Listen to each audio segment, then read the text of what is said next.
Open the pod bay doors, Hal. I'm sorry, Dave. I'm afraid I can't do that.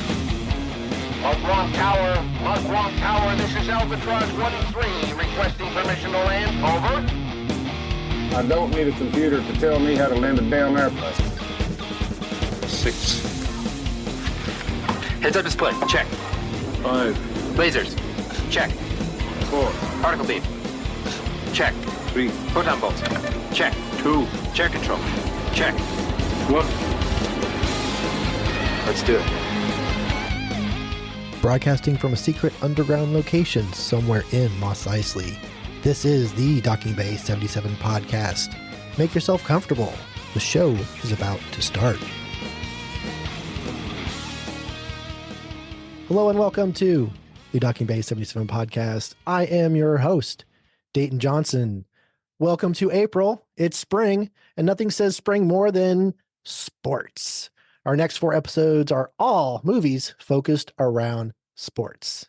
So, let me introduce the members of my West Ham United firm. He may be a family man now, but they used to call him the Major. Please welcome Scott Hoffman. How's it going, Scott? Hey, always blowing bubbles. How are you, Dayton? I'm good. I'm good. And he may be a journo and a Yank, but I always fight by his side. It's my artist friend, John Wright. How's it going, John? Oh, it's going great, man. How about you? Good. Happy to be here. And I'd like to thank John for suggesting the movie we are going to discuss. Here we go. Matt Buckner and the Green Street Elite roar and whoop at the packed stadium, cheering their beloved West Ham United football squad. The match is rough and rabid, but only the warm-up for what comes next. When it does, don't run. Stand your ground. Fight. Just think of someone you hate. It's time to discuss Green Street Hooligans. My name is Matt Buckner. Last spring I got kicked out of Harvard. But what I was about to learn, no Ivy League school in the world could teach me. Hey, this is my brother Matt. I'll give you 100 if you take Matt here to the match. And you're going to be on your best behaviour. Come on, then. We're sort of going into my place of business, right?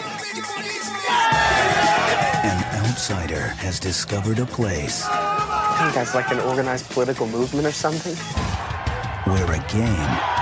No, mate. Green Street Elite. ...is only the beginning of another world. It's really about reputation. You might learn something. About soccer? Not about soccer. Come on, let's get out of here. Not when you're with us. You stand your ground and fight. Fight? I don't know how to fight. Just pick someone you hate. Yeah.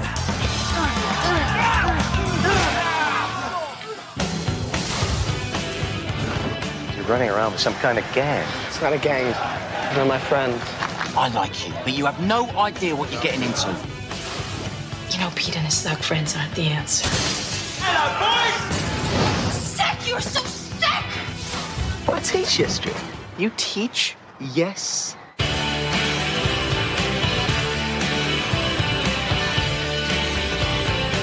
It isn't knowing that your friends have your back. It's knowing that you have your friends' back.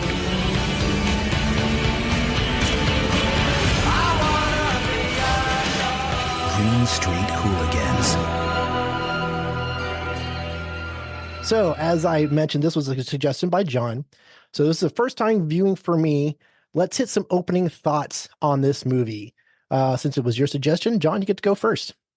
This was a weird one for me when it was first introduced to me. A buddy of mine I used to work with, he was always into the indie type of films, and he recommended it. And growing up, I played soccer pretty much my entire life from like 5 years old up until high school. So I could relate to the soccer, but calling this a sports movie is kind of like calling a Porsche a daily driver or something like that. I know we took some liberties with saying we did, but I don't care. We did. I mean, it was really, really interesting, and we're going to dive into it. I don't want to blow too much here in the first couple of seconds, but getting into the quote unquote hooligan culture and never really, growing up, you hear about it, you hear about these riots and stuff, but you never really hear what's behind it, and that was really, really interesting. Now, granted, Yeah. there's a lot of people online, other reviews I've read, that they've taken liberty with that and said it's not that way, and of course they're going to defend themselves, be it that way or not. I Right. understand that fully, but yeah, overall, I mean, it's a sleeper of a movie for me. It's at the time the only really known actor I think in it was Elijah Wood. I mean, the only one that most people knew. I mean, Claire Filani, but she wasn't really a big star. Yeah, she's always been like, bit parts. And I always Yeah. find it interesting that, they've got a cast full of English people except for Elijah Wood, and Claire's got to be his sister and speak in an American accent. Right. Yes, that was humorous. All right. Very good. All right, Scott, opening thoughts. This was an interesting one that I was happy to revisit because I haven't watched it in a long time. The last time I saw it is when it was out on DVD. This had to be a library find where we were just kind of scanning through and it looked interesting, and there's Elijah Wood. This was before my kids got into soccer or football. Yes. Doesn't matter which one we say. Before they got into football. So a lot of this was, was unfamiliar territory for me. Like, I don't have a background in the sport, other than, my kids playing and all this other kind of stuff. But it was a fascinating movie. Like, you probably see matches in the US, but you have no idea what might be happening in other countries when they go to these matches. Now, when I go to like a, Columbus Crew game or something like that, you definitely see people like very riled up and all this other kind of stuff. I don't think it quite gets to this extent, at least in my little microcosm of it. But it was fascinating, especially when you've got this movie coming, I'd say, fairly close on the heels of Lord of the Rings, Return of the King. Right. And a very welcome but different turn for Elijah Wood. I know this is right around the time when he did Sin City, which was also a very different Elijah Wood. Yes, it was. Very much very so. far from Back to the Future 3. I'll say that too. But but I thought it was a really engaging, interesting movie. So I was happy to revisit it. Yeah. Yeah. So as I said, this is the first time viewing for me. And this is a very gritty, visceral movie. The fight sequences are brutal, to say the least. The story is interesting and eye-opening. I mean, like you said, you always hear about the riots, but typically they're kind of associated with South American football and Europe, as well as some European. But yeah, I was never quite aware of firms, like how they, they're gangs, but not gangs. You know what I mean? So I thought that was interesting. I enjoyed it. I'm not gonna lie. I did enjoy it. I was entertained. I was engrossed pretty quickly. I do feel like they missed a huge opportunity to give the film some layers, and I'll get to that in my dislikes later. But in general, no, I was happy to have watched it, and I'm happy that I was able to find a copy of it to add to my collection. So I'm looking forward to discuss it. All right. If nothing else, we're going to move on. That's the fact, Jack! That's the fact, Jack! It's time for That's the Fact, Jack. These are some facts about the movie and our director. Green Street Hooligans, a.k.a. Green Street, a.k.a. Hooligans, released September 9th, 2005 in the UK. Directed by Alexei Alexander, written by Alexei Alexander, Dougie Brimson, and Josh Shelov. Based on a story by Alexander, Brimson, and that's it. Starring Elijah Wood, Charlie Hunnam, Claire Filani, Mark Warren, Leo Gregory, and I have to mention Rafe Spall because thank you because of Shaun of the Dead. Exactly. That dude does not age. I know, right? No, well, no. He's also the Lost Boys. He was in later in a movie called What If with Daniel Radcliffe, looking a little more thin and fit, but barely a little bit older. But yes, you've got red on you. So I'm like, I know who that is. I know who that is. It's your mom. Yeah. Distributed by Universal in the UK and Freestyle releasing in the US. Runtime of 109 minutes. 2 direct-to-video sequels exist, Stand Your Ground and Never Back Down. A couple of what-ifs I came across. Jake Gyllenhaal was was the first choice for the role of Matt that would go on to Elijah Wood. And Tom Hardy was considered for the part of Pete. That would be Charlie Hunnam. Charlie Hunnam wanted Tommy Flanagan to play his older brother Steve in the movie, even hanging out at Flanagan's favorite pub. They would later work together on the Sons of Anarchy. In fact, it was his performance in this film that got the attention of the Sons of Anarchy creator Kurt Sutter. West Ham gave the filmmakers access to the Upton Park ground, but once they found out what the movie was actually about, they distanced themselves from the project, which I find amusing. And yet I tagged them in my social media post. We'll see how that goes. All right. Now, Scott, do you have some information on our director? Yeah. I was very happy to see some fascinating info about Lexi Alexander. So at the top of the list, and it's not necessarily chronological, but fascinating to learn that as a teenager, Alexander was a member of Mannheim's City Boys, another soccer hooligan firm that was part of the inspiration for Green Street Hooligans. Lexi Alexander has had a fascinating career, a fascinating life, into the martial arts since she was 8 years old. In 94, at the age of 19, she became the World Kickboxing Association world champion in karate point fighting in Atlantic City. Really? Soon after, she retired from professional fighting in the same year and met Chuck Norris at a U.S. kickboxing event, where he encouraged her to come to Hollywood to act and study filmmaking. She was a stunt person, doing everything from fighting stunts to motorcycles, falling off of high buildings, all the stuff that Lee Majors sings about. And apparently at one point, trained Marines in hand-to-hand combat. The hell? Damn. Yeah. The first film that Lexi directed was called Johnny Flinton, or Johnny Flinton. I don't know if I'm saying that right. A short film that was nominated for an Academy Award in 2003. So a great way to come out swinging. Right. Green Street Hooligans was her first full-length directorial production, inspired by her experience watching her family's soccer team, Waldorf Mannheim, which led to a fascination with the sports and its fans. So then in turn wrote the screenplay with the writers you mentioned before. This was released in 2005 and was the second in the history of South by Southwest to win the Jury Award for Best Narrative Feature and the Audience Award for Best Narrative Feature. There was a follow-up to this in terms of the pop culture stuff we know and love in 2008, where Lexi directed the film Punisher Warzone, starring Ray Stevenson as the Punisher, the first woman to direct a Marvel adaptation, and her first studio film. At the time, it wasn't released. It wasn't received too well, but it's become a cult classic since then. She's also done a lot of advocacy, speaking out about gender parity in Hollywood, taking a stand for that and trying to get equal representation and discussion there. Directed several TV series episodes, including Arrow, Supergirl, Limitless, and Taken. Has done a lot of work to support the American Civil Liberties Union investigation into gender bias in hiring practices, specifically for women directors, trying to get a lot of headway with the Directors Guild of America.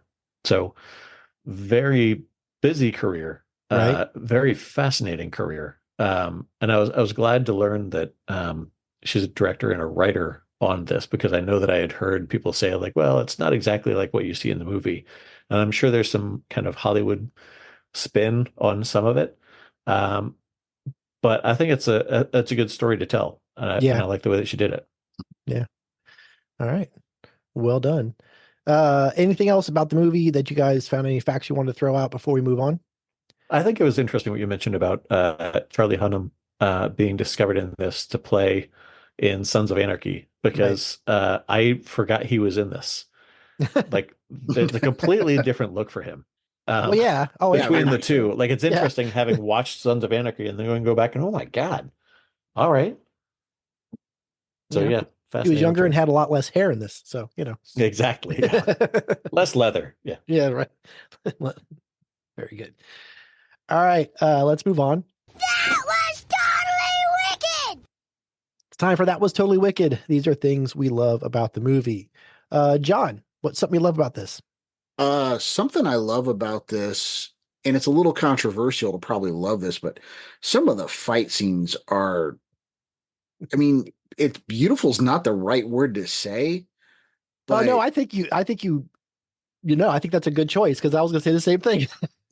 I'm the one in particular that I love is when the firm is traveling, West Ham is traveling, and that's the other thing I find interesting is like a lot of these guys, you think, hooligans, so you think all they do is sit around and watch football and drink beer.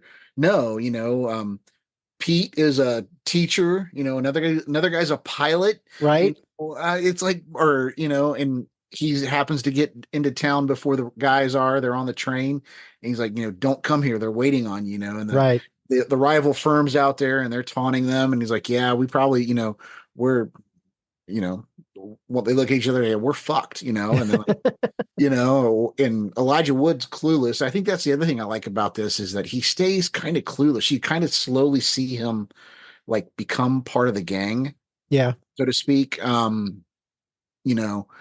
Pete takes him under his wing pretty quickly, despite not wanting to. And then I forget the name of the character that the guy that basically sells him out. Bobber. Yeah. Bobber, yeah.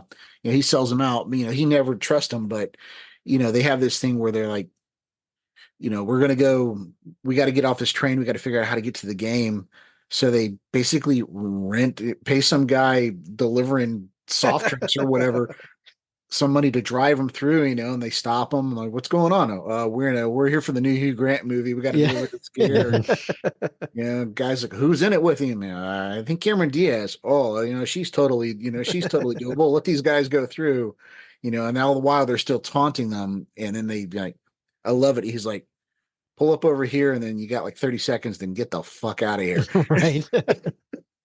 Yeah, that's a great sequence. But no, I agree. They are brutal, but they are shot and put together in ways that I would say beautiful works in a different kind of way. You get a sense of the action, and unlike a lot of fight scenes that are prevalent now, it's got a nice mix between slow motion and really, really fast cuts. It's not always that fast, super speed up cut. You get a real sense about what's going on in the fight, and you also get a real sense of the danger in these fights. I mean, these guys, West Ham and the rivals, it's life or death. It literally is, and you get a sense of that in that. And she conveys that so doggone well. Yeah, agreed. That one scene where they're throwing bricks at him to start. Oh yeah. Man, what a way to start. All right, Scott, something you love about the movie?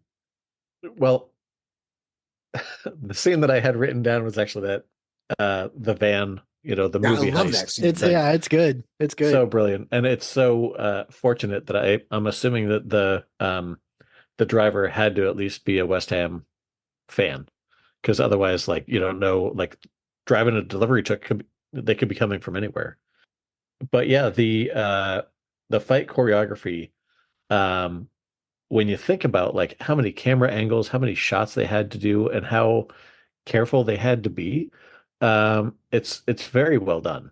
Yeah. And it never seems like, it's interesting when it's like, are they a gang or a firm? And Pete kind of takes exception to like gang, which is fair because they don't necessarily go around, trashing places for the sake of trashing it, right? They're not going around and causing trouble just to cause trouble, or just picking on people or robbing people or whatever. It's all for the pride of their team, right? Yeah. And even when they get into the fights, they're throwing bricks and all this other kind of stuff, but it's not for the sake of being lethal, right? There's no guns, there's no knives, there's no, you pick up whatever's around you, the boards, the bricks, whatever. And you're gonna, beat somebody up pretty badly, but when it gets lethal, without spoiling anything for anybody, when there's one character that is killed in the middle of one of these things, the whole thing stops on both sides, right? Yeah. There's still that undercurrent, respect for other human beings. There's one character that takes it a lot too far. Yeah. But it's always just kind of like, no, this is us just having a giant fight. Our fan club versus your fan club, and getting into it. I thought it was kind of interesting that the one character that was coming out with a vengeance because of a lost son with all this had not done anything since then to track down the people that he held responsible for it. Right. It wasn't something where because it doesn't seem like it's all that far. It's maybe a couple of train rides away. Yeah, but you're also going into somebody else's territory. You're also would have to find him either at home or at work as opposed to in the pub. So, you know what I mean? There's a bit. Right. So that's, but I see your point, but yeah. Yeah. And I felt terrible for Steve. Absolutely felt terrible. And I don't know how much to get into spoiler territory, but man. Don't worry. I kind of touch on it a little bit later. Steve. Yeah.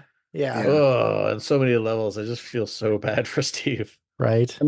But they also pointed out too when Pete's taking him to the first match, you see the guys, they're going into the arena or the field or whatever, and they all obscure, throw their hoods up because he's like, welcome to the most surveilled country in the world, and it's true. England has more cameras per capita than anyone else, at least that we know of. But the interesting thing I saw, and I should have brought this up during trivia, is Pete's a history teacher. Yes, that's his day job.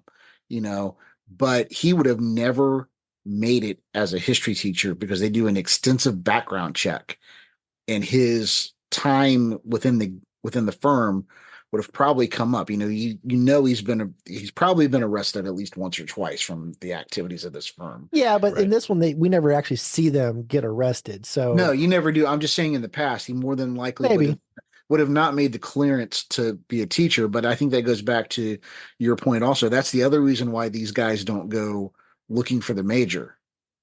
The police are going to be looking for them. True. Yeah. All right. So we touched on the fight sequences already, and the very first one where the phone box gets knocked over, and it's like it opens the movie, and it's great. There's a lot of quick camera movement, a lot of quick cuts, and you're right inside the fight. And then there's even some lens flare thrown in too to kind of blur the vision and obscure it and whatever. But it's so great, and it's such a great way to open the movie. Another thing I want to mention is Matt's story arc, Elijah Wood's character. Mm-hmm. So we open up, he's packing up his stuff in this dorm room while his roommate is on the phone talking about fantasy football and whatever. And then you're like, what the hell's going on? And he's just quiet, and he's kind of, he doesn't do anything. He just leaves. Mm-hmm. You find out he got expelled because they found, was it cocaine? Yeah, cocaine in his room, in his stuff, and even though it was his roommate. And he's like, he doesn't really do anything. Sure, he says he complained, but he doesn't really, he barely tries to find his dad. He just leaves. I'm leaving, whatever. He doesn't really do anything. He's kind of there. He shows up to see his sister and whatever. But by the end of this movie, he's transformed. He's learned to kind of stand up to his dad. He somewhat buried the hatchet with his dad too. He's become a part of something, and he grew. And even at the end of the movie, he kind of, gets back at the person that got him expelled. And I love it. It's like, this is my ticket back into Harvard, So his growth, I really liked. And it's nice to have a main character that actually has a good story arc, and he does. And so that helped. There's more that they could have given us, and I'll get into that later. But overall, I do like his story arc, and I think that's, and it's also, he's a likable guy. You want what's best for him. You want something good to happen to him, and they did a very good job telling that story.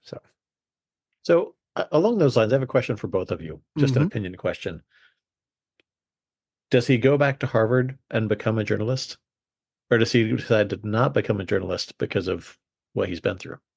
No, I I think decide. I think he becomes a journalist regardless. Right. I'm going to say author. I don't see journalist. I see author. I think this is more of him writing his, could have started out as a journalist, but I think he eventually ends up as an author because this seems like a bit of like a chapter in his autobiography. True. Right. I think he goes and does some, I don't know. I think he becomes a journalist that we need in the world, whether it's, it would be interesting, but no, I see him eventually becoming an author too, but he's a little too young to have a good biography right now. So that's my thing, but yeah, he could write about his dad, which I'm sure will make his dad mad, but whatever. No, I think he becomes a journalist. Okay. Yeah. I don't see him going back to Harvard though. I think he's going to finish. If he finished school out, he finishes out somewhere else because I think he's to the point where like, if you don't trust me, then I'm not going to waste my time on you. Because like you said, he grows a backbone. Yeah, that's true. That's true. But he did get the proof, which was funny. Well, and that was more to take that guy down. I don't think that, I don't know, that maybe that's something they should have expanded on a little bit, is his grudge with Harvard a little bit, because, for them not listening. But like you said, he doesn't, at the beginning, he doesn't put up much of a fight. He's very weak. He's very, he definitely grows a backbone. And I think he uses that, information at the end for some nefarious purposes that he gets back into the the cokehead or whatever. So he says it's my ticket back into Harvard. So it's likely that he says like, all right, I've put in this much. I was just about to graduate in this Van Houten or whatever his name, Van Holden. Maybe it should be Van Houten. He gets me kicked out and, all because I'm afraid of his family and all this other kind of stuff. But no, now I get the 10 grand that he tried to use to buy me off. I use that to get to England. Right. I'm assuming. Yeah. And I'm thinking he did too. Take this guy down and finish his degree, but then, become the kind of journalist he wants to be, not the one that his dad wanted him to be. Right. Yeah. It'd be interesting. Now, fun fact I didn't mention earlier, the guy that played Van Holden actually sings the song they played during the last fight. Yeah. Really? Yes. Yeah. I believe they're trying to get, what was another song they tried to get, but they couldn't get their license for it. But so they had that guy write and sing a song for the movie. And I'm like, okay. Of all the people. Yeah. Interesting. I didn't pick up on that. Yeah. Well, I read it. I didn't catch the name either until I read it. And I'm like, oh, yeah. Okay, cool. All right. Anything else? Just to touch again on, Elijah Wood's character, going back on what you said is, I don't think this, as a character, I don't think he ever had anybody in his corner other than his sister. Who moved across the country. Who moved across the sea, yeah. Yeah, and I would have liked to know her story, how she ended up in England, because it's kind of random, but, well, he makes that one comment that as soon as mom died, she ran away. Yeah, that's right. That's right. But why England? I mean, but yeah, either way. Right. But, his dad was an absentee father, and that's probably his way of dealing with the loss of his wife or something, and right. Like so many people, career in front of family and this, that, and the other. But I mean, this firm, especially Pete, they never mention it to the other members of the firm, but they're related by marriage. They're essentially, brother-in-laws, and, Pete's the only one from the get-go that sees something in him and decides he's going to stand up for this guy. He gives him a tremendous amount of shit when they first meet, and, he doesn't want to do anything with him, constantly mocks him about baseball and, and how much football, English football, is better than baseball. And, it is. It is. But, I think he sees his potential. He's the first person that sees his potential and actually, is willing to spend time and gives a damn about this dude. Right. Right. So and that's why he gets into the firm so quickly, is that he's looking for a connection he's not getting from his dad. He's not really getting it from his sister. So he finds this group of people that after the first fight, they're all in on him. They're like, yeah, cool. Whatever. So, yeah. All Well, right. they're just excited because the Karate Kid was based on Exactly. his life, Right. which means that Jet Johnson hates him automatically We're not because going to he's the get Daniel that Russo. that ridiculous theory. God, It What, that all the comes crane kick's around. illegal? not that. I'm not Oh, discussing. okay. I don't know this I'm particular not. theory. I'm not discussing his fetish with Zapka. Oh, well, I'm telling you, restraining order. I was surprised he did a picture with him. Anyway, So just remind me of the connections here. So Steve is Pete's brother. older brother, yes. yes. Is Bover related to any of them? Or No, he's just No, a they're not. member that he's a higher member within, or wants to be a higher member He's within the firm. Isn't he He wants his to run right the hand man? firm. Wasn't he Yeah. the right hand man? I don't I know if think they he ever, was, but I don't know. I don't know if they ever said that. He wants a higher position within the firm. The firm is all that Bobber has. Right. And what's interesting is that I saw something that was alluding to the idea that Bover used to be a Millwall fan and then came over to West Ham. I don't know if that was ever official, but yeah, I don't that know. would I be know an he interesting was turn. eating at a restaurant over there, which I thought was incredibly stupid. But Yeah. Bover makes a Yeah. lot of questionable choices. Yeah, I Yes, mean, he does. Bobber, I think Bobber is he's going to go with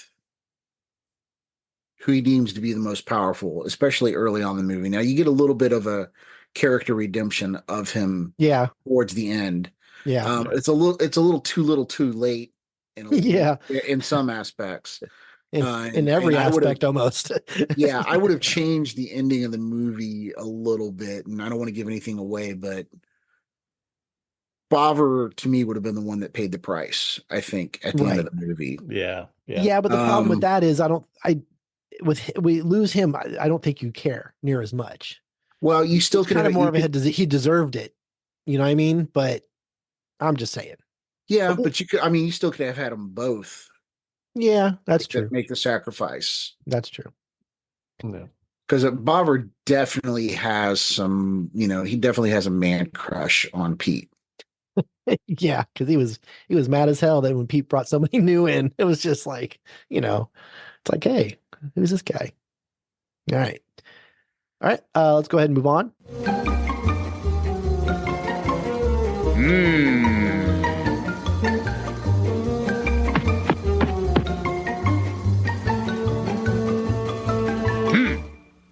No, sir, I didn't like it.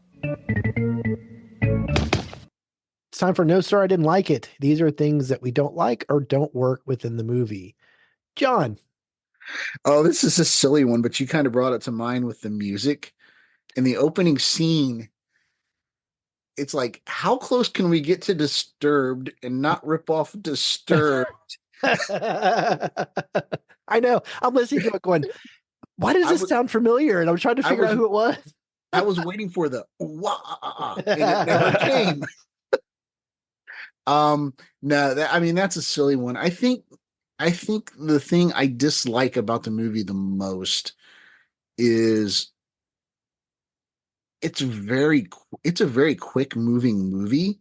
Yep. And I think we as an audience deserve a little bit more backstory on some stuff and a little bit more, let's expand some stuff a little bit more. Let's expand for us across the pond that don't understand, this rivalry between the firms. Let's expand on that a little bit. Let's expand on the hierarchy within the firms and the dynamic within the firms and this, that, and the other. It's all minor stuff. But yeah, I do think some stuff definitely needs to be fleshed out more. Okay. All right. I'm of the same mind, but in a different way. So we'll get there in a second. So, Scott, something that doesn't work for you. Bover's drunk singing. On the bench with the vodka. I know he's in distress and he's in a bad place mentally, and but it was just weird. It was like the camera was in and out of focus, and he's just there, like, standing on the bench and like singing, and it was just like, it felt very uncomfortable. And I know that's probably the effect they're trying to go for there. Right. But it just, for me, it kind of took me out of it a little bit. Like, it's weird. All right. What about you? So we don't get enough of Matt's family, Shannon and Steve. So we briefly meet Shannon and Steve at the very beginning of the movie. Their paths cross a little bit here and there. Like the first day he comes back and he's beaten up. They're like, oh, I can't believe this, blah, blah, blah. And then he pretty much is like right out the door again. And, we get that reveal of Steve being the major, his stabbing, Shannon leaving him, and which is all terrible, and like you said earlier, Scott, we do feel sorry for Steve at the end of the movie because he loses pretty much everything. But my problem is we really don't know anything about Steve. We really don't know anything about Shannon. And for those things to have a truly great impact, we needed more time with them. Most of the movie is spent with the firm, which granted does make a big impact on Matt's life. But the opportunity I think is missed in this movie is not only does it affect the people in the firms, but obviously the one guy, his son was killed during one of the fights, and that's what drives him to kill Steve, spoiler. And had we gotten more family time, more him spending it with his, with the baby and with his sister and whatever, when these things happen at the end of the movie, they're way more of a big deal. I mean, yeah, don't get me wrong. When Steve gets that bottle, in the pub, you're like, oh shit, because it was unexpected. I didn't know that was going to go that far. But for us to really feel for Steve with, when she leaves him and things like that, I kind of feel like we needed more of them. They're almost tertiary characters in a story that is supposed to have an impact on us. So that to me should have been as important as the fights and the time we spend with the firm. And that to me is a complaint. You put that in there, and this is a way better film. So that's my biggest complaint. Yeah, I think if they were going to do that, it feels like it would make sense to say, have them spend like one dinner together, right? So you could at least get some conversational cues as to like, his dedication to his family and, the relationship and all this other kind of stuff. So you don't lose the pacing of him getting quickly, it's like almost as soon as he lands, he's like, okay, yeah, great. You don't unpack your bag yet because you're going to go watch a match. Like, it was very quick. So it feels like it would have to be at least a smaller beat that kind of gets that in there.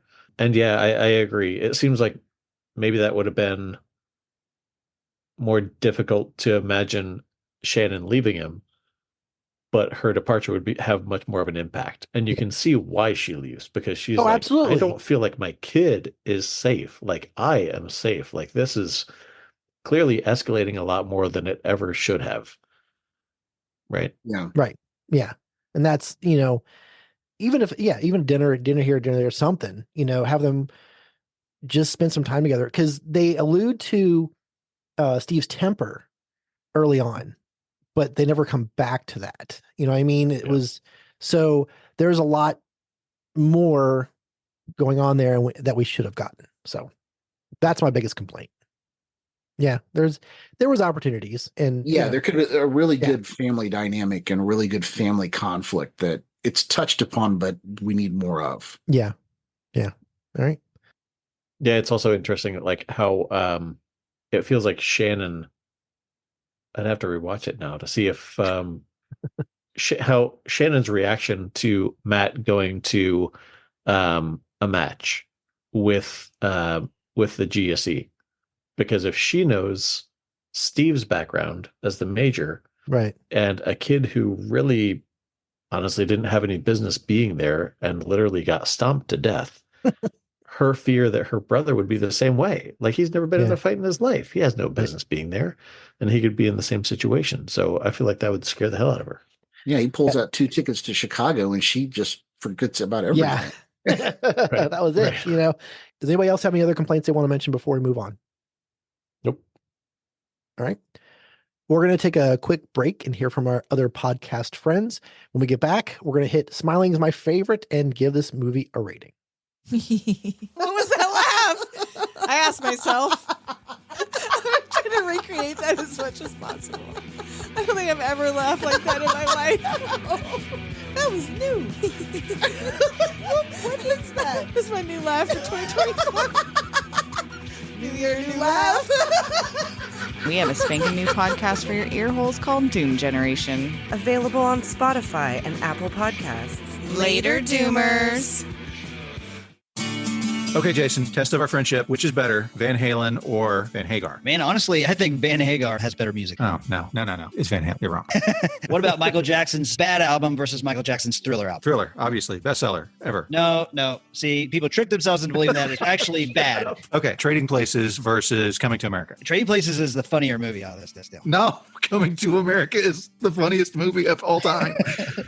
So if you find yourself backing one of us or the other of us, you need to be listening to the Surely You Can't Be Serious podcast. That's right. We have a friendly discussion. Dee and I are best buddies, and we take a deep dive and look at the behind-the-scenes stuff, the history and the fun facts of all these wonderful movies and music from our youth. It's really just an opportunity for us to geek out about the things that we really loved growing up. For example, do you know the actor that was in Star Wars, Batman '89, and Raiders of the Lost Ark? Yeah, sure, it's Harrison Ford. Harrison Ford wasn't in Batman. Oh, yeah, Billy D. Williams. Billy D. Williams was not in Raiders of the Lost Ark. Who was it? Well, you've got to tune in to the Surely You Can't Be Serious podcast when we discuss Raiders of the Lost Ark versus Back to the Future to find out the answer.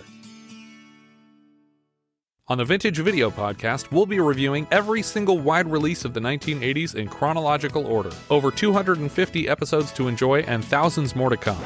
John enters the store now to order another can of ether. I picture him outside like Homer with the gasohol. One for you, one for me. I also like to think about that the kids renew their vow not to talk about the murder by murdering someone. They're taking a blood oath with someone else's blood. This stuff is 7 times more powerful than uranium. And they open up the vault that it's contained in, not wearing any kind of protective gear. Yeah. And it's wooden crates. Wooden crates. It's like the guys in Chernobyl picking up the graphite rocks and going, nah, because there's rocks. Hugging the elephant foot. Just like, oh, this thing's smooth. It's so warm. He turns to dial the number from the classified ad without even thinking about the numbers. We know this because we can hear his thoughts, and he's talking about how AJ was right that ninjas are misdirecting him. They're misdirecting. I really wish that he'd turn to the phone and been like, 665. No, that's too fast. Vintage Video. We're rewatching the 80s so you don't have to. Why are you smiling like that? I just like to smile. Smiling's my favorite. Make work your favorite. That's your favorite, okay? Okay. Work is your new favorite. Fine. All right, it's time for Smiling's My Favorite.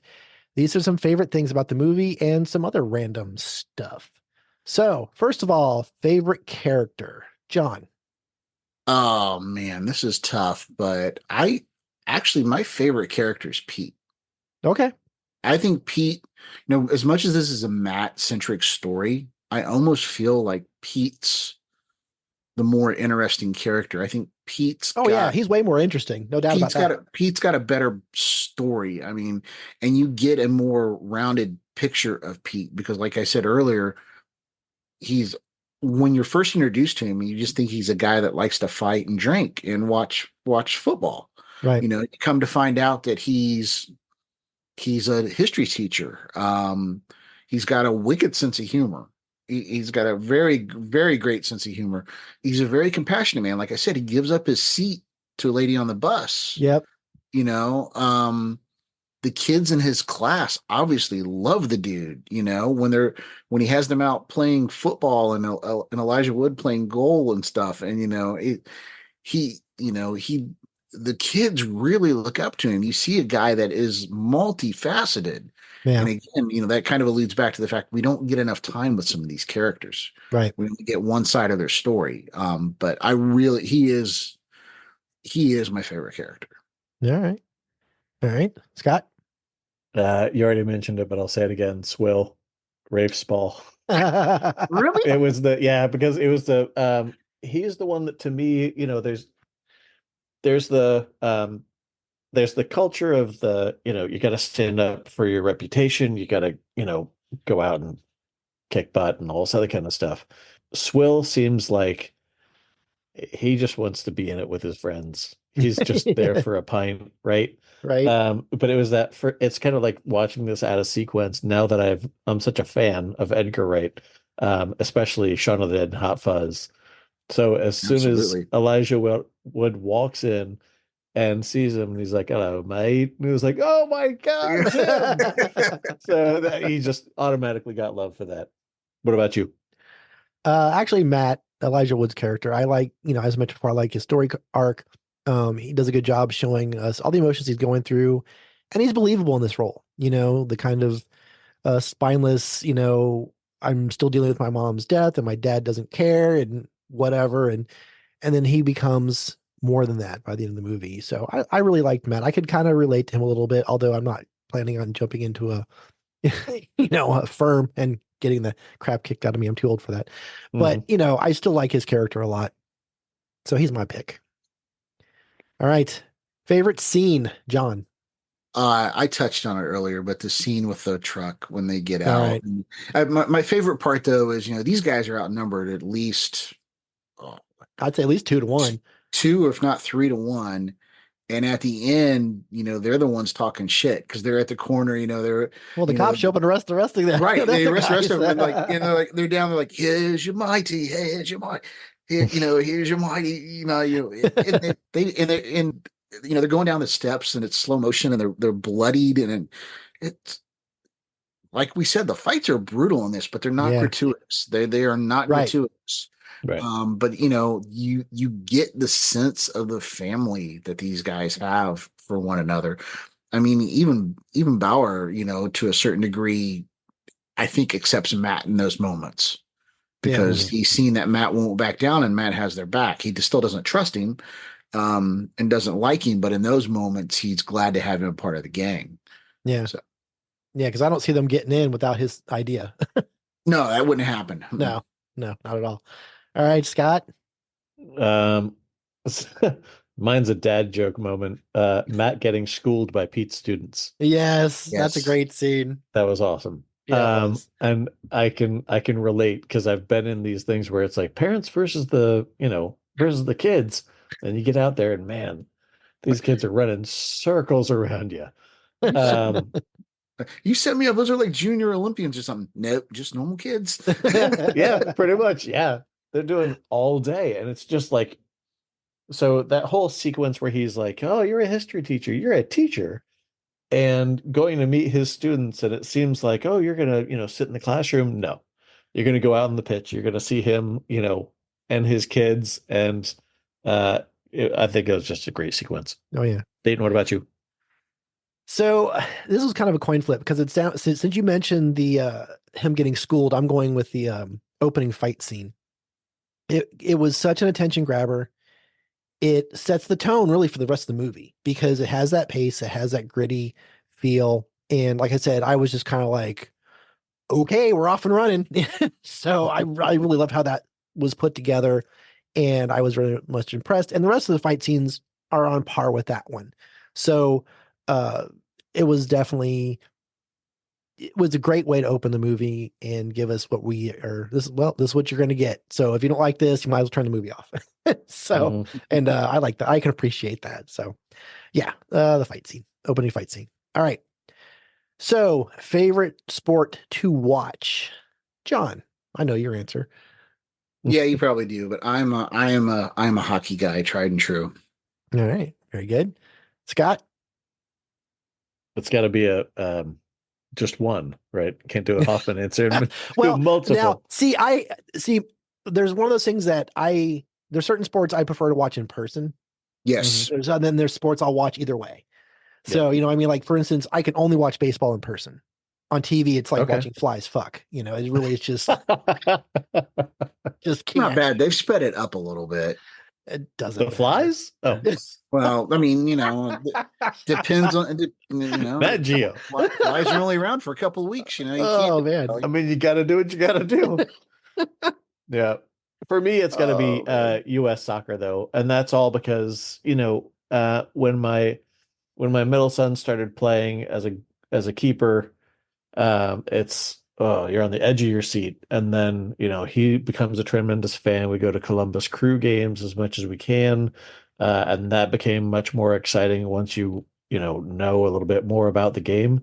And now my youngest playing it, that's still my favorite. I mean, technically it's anything that I'm watching my kids play, right? But for me, it's still soccer. What about you, Dayton?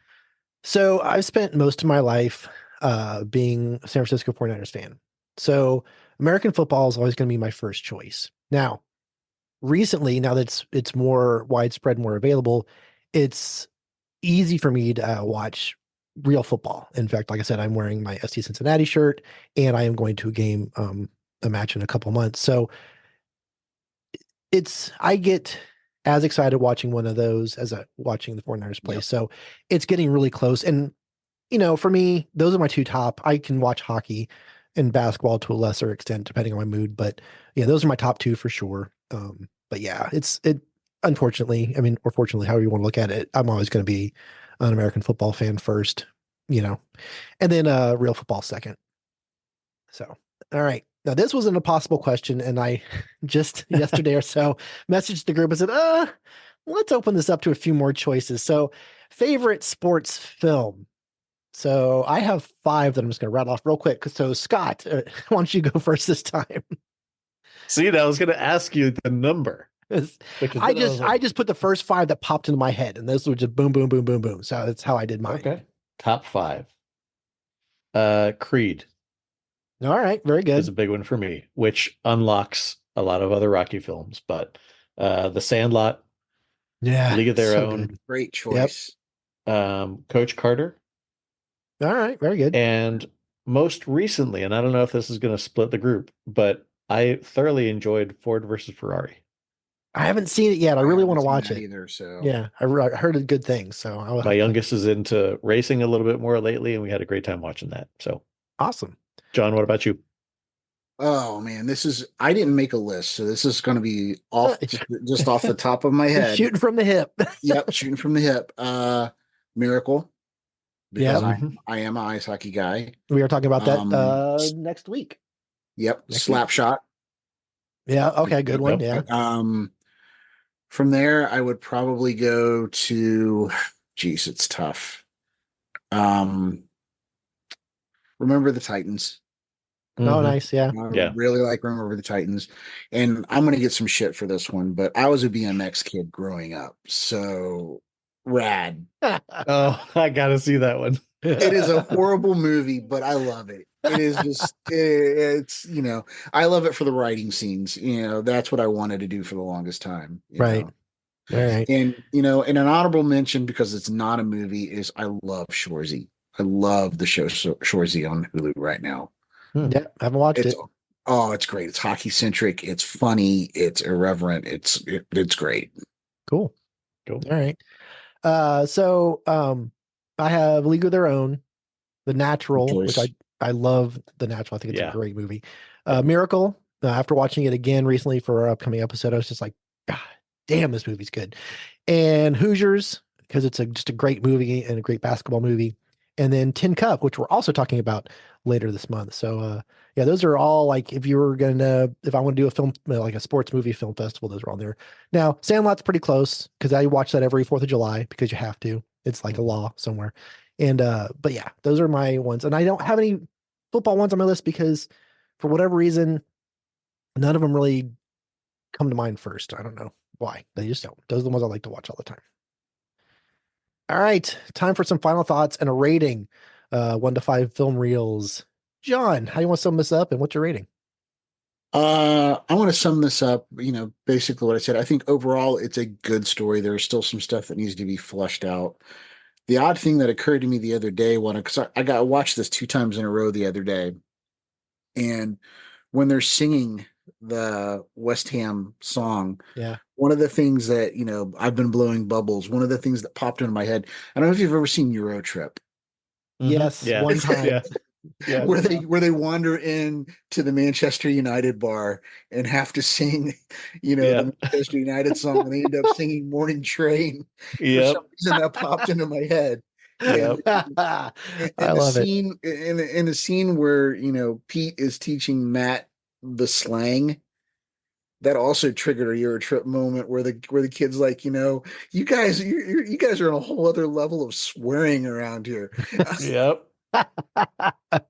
Here's your safe word. Exactly. Yeah, but I really like it because it's it's a culture within a culture that I don't know a ton about. Right. You know, I'm looking into like finding some books on this and maybe reading it because I want to know how this all started and what, you know, is it still going on like this and whatnot. But you know, overall, I really, really enjoyed this movie.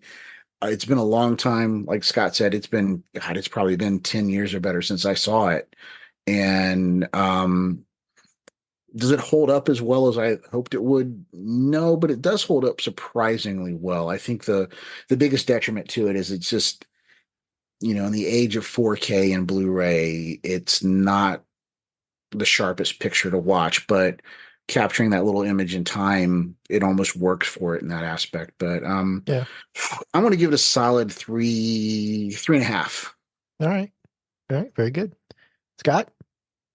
Yeah, it's interesting, like, because I'm also kind of debating the rating as I'm about to give it.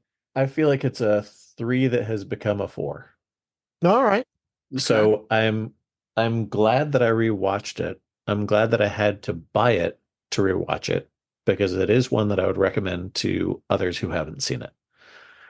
Now that I know the background of the writer-director, Lexi Alexander, it feels like it has a little bit more meaning, given that it's apparently very difficult to find. Yeah.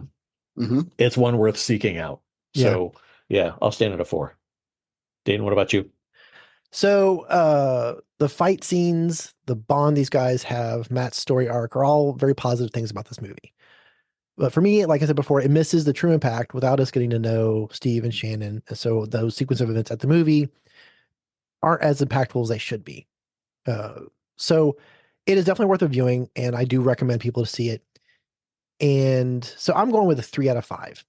So it's you fix the things with the family, and it's easily a 4. But it's worth seeing, you know. And I'm glad that John suggested it, and I'm glad, Scott, that you can join us because most people that I was suggested it to were like, I don't know about that. Yeah, I had also heard that a little bit, but no, so I think it's worth it. We're the brave ones, I guess, that were There you willing to go. watch this. There you go. So that was great. Yeah, it's very much a sleeper of a movie. It's not something you're not going to come across it. And you know, if you're flipping through the channels and it's on, happens to be on something, I don't know that you're necessarily going to stop and watch it. This is a very much a deliberate watch. Yes, I agree with that.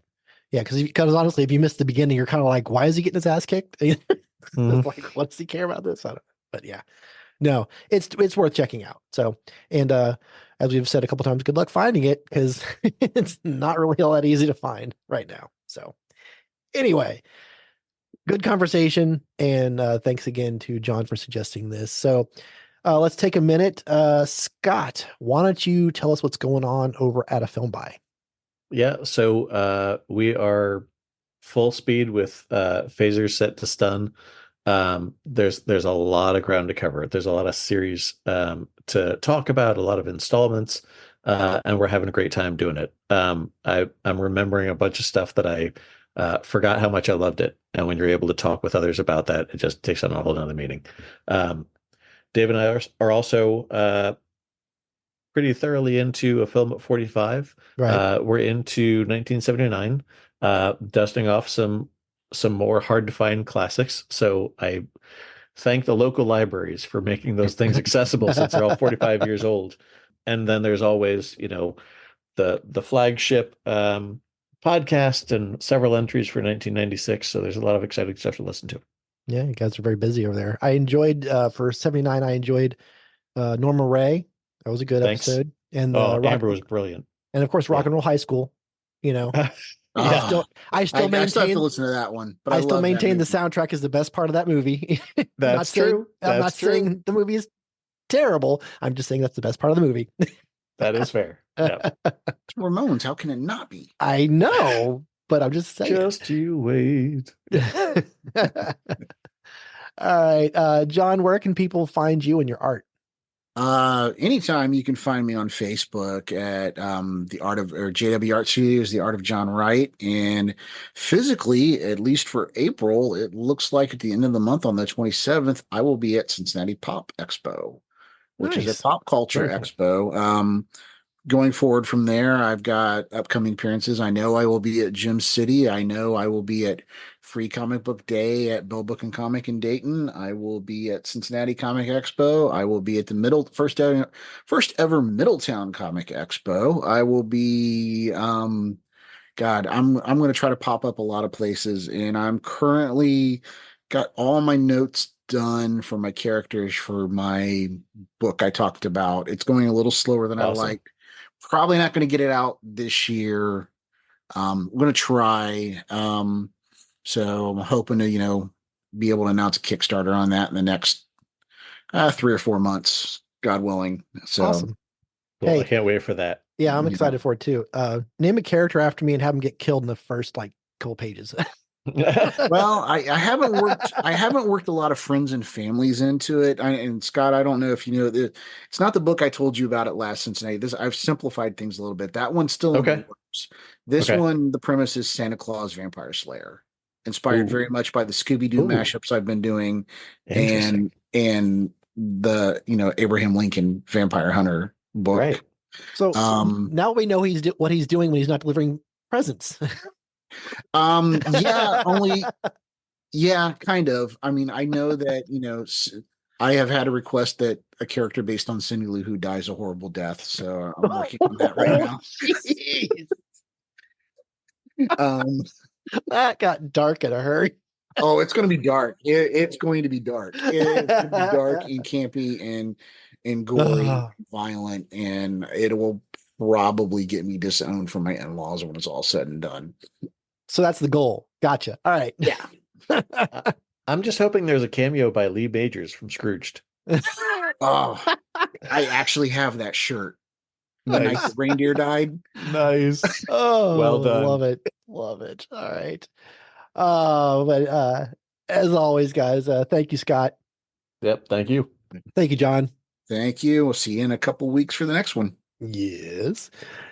And as always, thank the listeners for stopping by, spending some time with us. Let us know what you think. Have you checked out Green Street Hooligans?